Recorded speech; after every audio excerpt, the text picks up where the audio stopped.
Hello friends, നമ്മുടെ ഇന്നത്തെ പരിപാടി മുരിങ്ങയില കൊണ്ട് തോരൻ വെക്കലാണ്. ഏറെ ഔഷധ ഗുണമുള്ള ഒന്നാണല്ലോ മുരിങ്ങയില. അപ്പോൾ അതുകൊണ്ട് നമുക്ക് എങ്ങനെയാണ് തോരൻ വെക്കുന്നതെന്ന് നോക്കാം. അതൊരു വെറൈറ്റി സ്റ്റൈലിലാണ്. അപ്പോൾ അതിന് വേണ്ടി ഞാൻ ചീനച്ചട്ടി വെച്ച് വെളിച്ചെണ്ണ ഒഴിച്ച് കടുക് പൊട്ടിക്കുന്നുണ്ട്.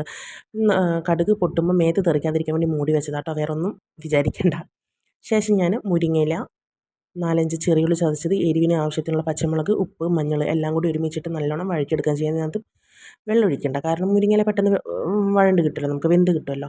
ശേഷം എല്ലാം നല്ലോണം മിക്സ് ആയതിന് ശേഷം നമുക്കിനി നെക്സ്റ്റ് ചെയ്യേണ്ടത് എന്താണെന്ന് വെച്ചാൽ, ഇങ്ങനെ കഴിക്കാൻ കുട്ടികൾക്ക് ബുദ്ധിമുട്ടായിരിക്കും. അപ്പം കഴിക്കാത്ത കുട്ടികളുണ്ടാവുമല്ലോ. അപ്പോൾ ഈ നമുക്ക് കുറച്ചും കൂടി ടേസ്റ്റും പിന്നെ കുറച്ചും കൂടി പ്രോട്ടീൻ റിച്ച് ഒക്കെ ആയിട്ട് കൊടുക്കാൻ വേണ്ടി നമ്മൾ അടുത്ത പണി എന്താണെന്ന് നോക്കാം. എന്താ നമ്മൾ അതിനകത്ത് ചേർക്കുന്നത് നമുക്ക് നോക്കാം. നമുക്ക് പതുക്കെ വെന്ത് വന്ന മുരിങ്ങയില ഒന്ന് കുഴിയാക്കി കൊടുത്ത് അതിനകത്തേക്ക് മുട്ട ചേർക്കാം. 2 3 നിങ്ങൾ ഇഷ്ടത്തിനനുസരിച്ച് നമുക്ക് ചേർക്കാം. നോട്ട് ദി പോയിന്റ്, കാടമുട്ട, കോഴിമുട്ട, താറാമുട്ട, ഇനി എന്തെങ്കിലും മുട്ട ഉണ്ടെങ്കിൽ എല്ലാ മുട്ടയും ചേർക്കാം കേട്ടോ. അതൊന്നും ഒരു കുഴപ്പമില്ല. മുട്ട ചേർക്കാം. പിന്നെ നടുവ് തന്നെ കുഴിക്കണമെന്നില്ല, നിങ്ങളുടെ ഇഷ്ടത്തിനനുസരിച്ച് എവിടെ വേണമെങ്കിലും കുഴിക്കാം. ഞാനൊരു വീഡിയോക്ക് ഒരു പഞ്ചായിക്കോട്ടെ എന്ന് എഴുതിയിട്ട് അങ്ങനെ പറഞ്ഞെന്നുള്ളൂ കേട്ടോ. എന്നിട്ട് നമുക്ക് നല്ലോണം ഒന്ന് വഴറ്റി കൊടുക്കാം. നല്ലോണം വഴറ്റി മുട്ട നല്ലോണം വെന്ത് ആ ഒരു ഉപ്പേരി പരിവം ഒരു അങ്ങനെ ആവുമല്ലോ, വെന്ത് വരുമല്ലോ. ആ ഒരു പരുവം വരെ നമ്മൾ നല്ലോണം ചെയ്യാം. ശേഷം വേണമെങ്കിൽ ഇത്തിരി തേങ്ങ കൂടി ചെരുവിയത് ചേർത്ത് കൊടുക്കാം. ഞാനിവിടെ ചേർക്കുന്നില്ല കേട്ടോ. അപ്പോൾ നല്ല ടേസ്റ്റ് ഉണ്ടാവും.